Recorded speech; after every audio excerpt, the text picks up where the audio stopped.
Mon frère, ma sœur bien-aimée et, dans le Seigneur, aujourd'hui je veux t'accueillir avec une parole d'espérance et de vérité avec le psaume 1.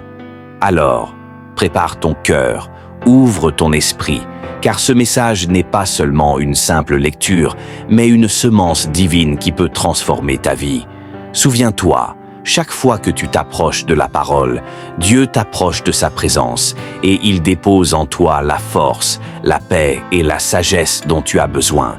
Si tu veux continuer à recevoir des messages d'encouragement biblique, des prières puissantes et des enseignements pour fortifier ta foi, je t'invite à t'abonner à cette chaîne. Ensemble, avançons dans la lumière de Dieu et devenons des porteurs de sa gloire. Heureux l'homme qui ne marche pas selon le conseil des méchants, qui ne s'arrête pas sur la voie des pécheurs et qui ne s'assied pas en compagnie des moqueurs, mais qui trouve son plaisir dans la loi de l'Éternel et qui la médite jour et nuit. Il est comme un arbre planté près d'un courant d'eau, qui donne son fruit en sa saison et dont le feuillage ne se flétrit point. Tout ce qu'il fait lui réussit. Dans Psaume 1, verset 1, la Bible dit « Heureux l'homme qui ne marche pas selon le conseil des méchants ». Cela signifie que la véritable bénédiction ne se trouve pas dans la multitude des biens matériels, mais dans la décision de marcher dans l'obéissance à Dieu.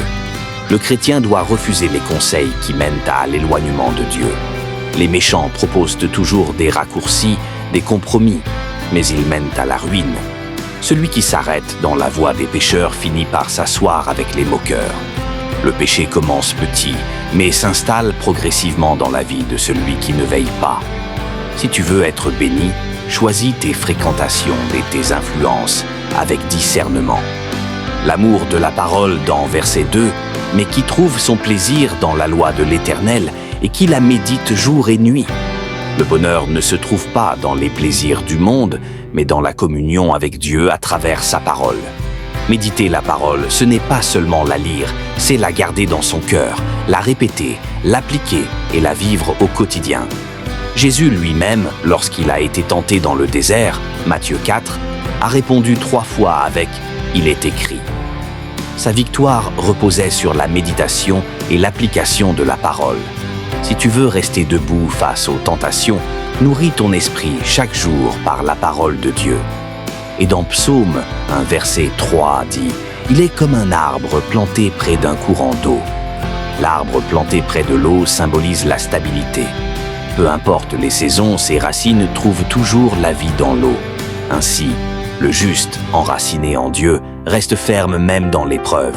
Cet arbre produit du fruit en son temps. Celui qui demeure en Christ porte du fruit spirituel.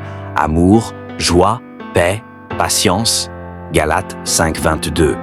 Tout ce qu'il fait lui réussit.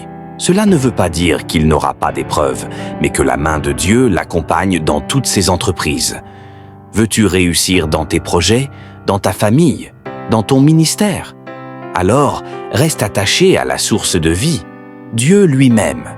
Le psaume 1 nous montre 2 chemins, celui du juste et celui du méchant. Le choix que tu fais aujourd'hui détermine ton avenir. Le bonheur véritable ne se trouve pas dans les plaisirs du monde, mais dans la méditation et la mise en pratique de la parole de Dieu. Mon frère, ma sœur, sois comme un arbre planté près de l'eau vive. Refuse le conseil des méchants. Médite la parole de Dieu jour et nuit, et tu verras la main du Seigneur faire prospérer ton chemin. Merci de laisser un like et s'abonner à la chaîne. Que Dieu vous bénisse.